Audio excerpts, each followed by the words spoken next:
John D. Rockefeller. The name itself just feels like it was carved out of granite. He was the world's first ever billionaire, a man whose ambition didn't just build a company, it literally forged the operating system of the world we live in today. Just think about that for a second. Every system you touch, the fuel in your car, the plastics all around you, the very corporate structures that define our economies, even the foundations of modern medicine and education, his fingerprints are all over the blueprints. He wasn't just another player in the game, he basically designed the board and then wrote the rules. So, who was this architect? Was he an industrial statesman, this visionary who brought order to a chaotic and wasteful industry, making light and heat affordable for millions? Or was he the ultimate robber baron, a predator who built an empire on the ruins of his rivals and strangled competition just for obscene profit? That right there is the central question we are digging into today. To really get a grip on the world we're living in, you've got to understand the man who designed so many of its systems. And if that's the kind of deep insight you're looking for, well, you're in the right place. Go ahead and support our work by hitting that like button and subscribing, because we're about to uncover the very foundations of our modern economy.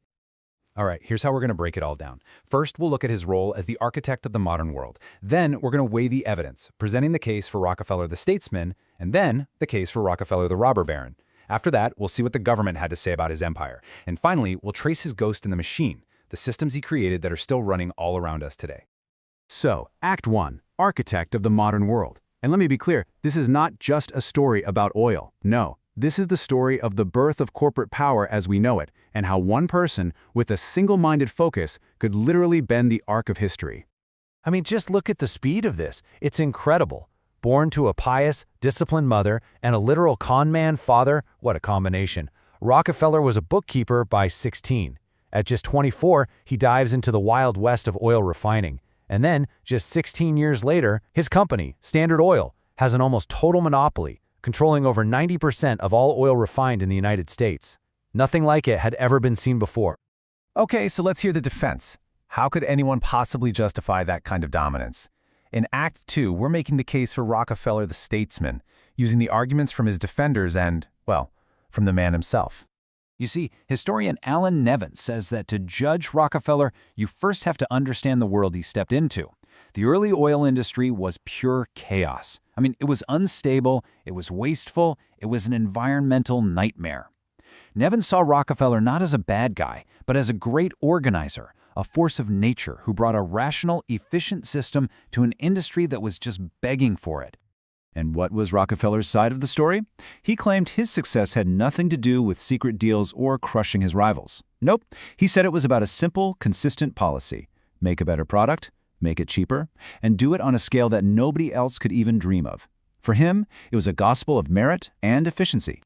And he laid out his whole strategy. It was an absolute obsession with him. He pioneered cost accounting to track every single fraction of a penny. He paid top dollar to get the best chemists and engineers. He famously had no attachment to old tech. He'd scrap brand new machines if something better came along. He meticulously planned where to build his refineries to cut transport costs. He even took waste products like gasoline, which people used to just dump in rivers, and turned them into new sources of revenue. And he poured millions and millions into infrastructure.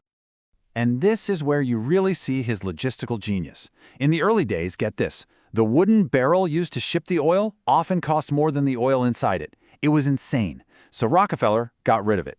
He built the first pipelines, he invented the railroad tank car, he commissioned giant ocean tankers, and he built a local storage network in almost every single town. He created this vertically integrated superhighway for oil that made it almost impossible for anyone to compete with him on efficiency. Now that's a powerful story of innovation, isn't it? American genius at its finest. But there is another much darker version of events. For Act 3, we present the case for Rockefeller the robber baron, told by the people whose businesses were left as rubble in his wake. This is the voice of George Rice. He was one of the last independent refiners left standing in Ohio, and he fought Standard Oil for 2 decades. And his testimony, it just paints this grim picture. He says he wasn't just outcompeted, no, he was systematically taken apart. His business ruined, his refinery silent, all because he couldn't get a fair price from the railroads, the same railroads that were secretly in Rockefeller's back pocket. So how did he actually do it? What were the specific tactics, the mechanisms that Standard Oil used to not just beat the competition, but to completely obliterate them, leaving guys like George Rice with absolutely nothing? This right here reveals the sheer predatory genius of the system. This was the infamous drawback scheme. So, for every barrel of oil he shipped, a guy like George Rice paid the public rate, 35 cents. Standard Oil, with all its power, paid a secret rate of only 10 cents. But here's the kill shot. The railroad was then forced to pay the 25-cent difference from Rice's shipment directly over to Standard Oil. His own competitors were unknowingly paying him a tribute, literally subsidizing their own destruction. It's just diabolical. And the drawback was just one tool in a very deep toolbox. They demanded secret rebates from railroads that no small guy could ever get. They would start these predatory price wars, selling oil for a loss in one town to bankrupt a local competitor, while jacking up the prices somewhere else where they had no competition. They had spies in the railroad offices reporting every single move their rivals made. And they used raw, brass-knuckle intimidation, telling merchants straight up, if you stock a competitor's oil, we will drive you out of business. We are looking at the literal blueprint for how modern corporate power was built, and the foundation Rockefeller laid is just undeniable. And speaking of building a secure foundation for your own family, we've actually partnered with some great professionals who can help. So check out the links in the description if you're in the market for a top-tier real estate agent or if you're looking to protect your family with life insurance. And hey, if this breakdown is helping you connect the dots, please take a second to like this explainer so more people can find it. A power this vast, this ruthless, well, it couldn't go unnoticed forever. The public outcry from ruined businessmen and angry consumers grew into a roar that Washington just couldn't ignore anymore. This all led to a legal showdown that would decide the fate of Rockefeller's entire empire. The government's weapon of choice was the Sherman Antitrust Act, and you have to listen to the language they were using back then. The fear was of another kind of slavery, an economic slavery, where a few powerful trusts controlled the nation's essential goods, crushing the American dream for the little guy. This law wasn't just a regulation, it was a declaration of war. And then, in 1911, the final verdict came down. In the landmark case of Standard Oil Company of New Jersey versus the United States, the Supreme Court found the company guilty.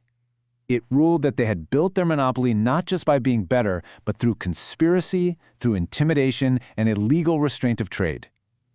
And the court's order was simple. The empire must be broken. So why?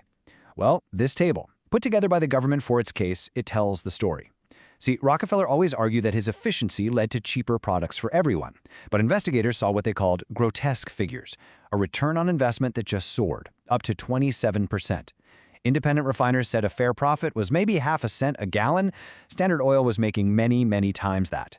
The government argued, this doesn't look like a nice company passing on savings. This looks like a monopoly squeezing every last dollar out of the public.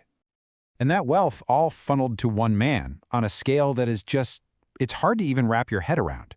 By 1913, Rockefeller's personal fortune was estimated at $900 million. Now, to put that in perspective, the entire federal budget of the United States that year was about $715 million. One man was personally worth more than his entire government. In today's money, that's over $400 billion, more than any single person has today. But here is the ultimate mind-bending irony of the government's great victory. Standard Oil was broken up into dozens of new companies. You'd know their names today: Exxon, Mobil, Chevron, Amoco. But Rockefeller got to keep his shares in all of them. And the market, seeing all these new companies free to compete, decided the pieces were worth way more than the whole. The government's punishment made John D. Rockefeller the richest human being in modern history. His fortune doubled almost overnight. The trust was dead, but Rockefeller's true, lasting creation, the system, the playbook for power, that was more alive than ever. So for our final act, we're going to look for Rockefeller's ghost in the machine and connect his century-old story directly to our world today. So once he'd conquered industry, Rockefeller turned to engineering society itself. He poured his fortune into creating the modern education system. Now, critics argue it was designed to create efficient, docile employees for the new corporate world, not independent thinkers like himself. He funded the modernization of medicine, championing a petroleum-based pharmaceutical model that pushed aside and discredited many traditional and holistic practices. And through his philanthropy, he discovered the ultimate form of power, that giving money away strategically could shape public opinion and institutions more effectively than just hoarding it. Does any of this sound familiar? As one person put it online recently, it's almost like we've been here before. Yeah, the Gilded Age of Rockefeller casts a very long shadow over our own time.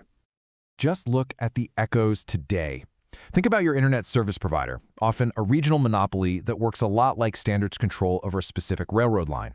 Think about the tech giants that own the hardware, the software, the app store, and the payment system. That's a perfect modern echo of Rockefeller's vertical integration. Think about the handful of giant companies that own almost every brand you see in the grocery store, or the secret anti-poaching agreements between tech companies to keep wages down. The playbook, it's immortal.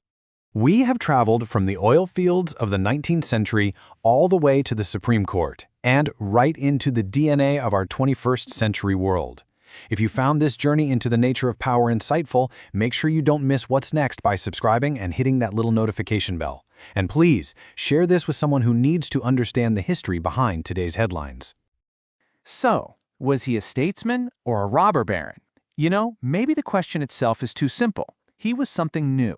He was an architect of a system so vast, so efficient, and so deeply embedded in our world that for the most part, it's invisible. We prosper from its efficiencies. We suffer under its consequences. We live in his shadow. And whether we like it or not, we are all citizens of Rockefeller's world. And that leaves us with one final, urgent question for our time. More than 100 years ago, America decided that one company had become too powerful, and it was dismantled. Looking at the corporate giants that dominate our own age, we are forced to ask ourselves, is it time to do it again?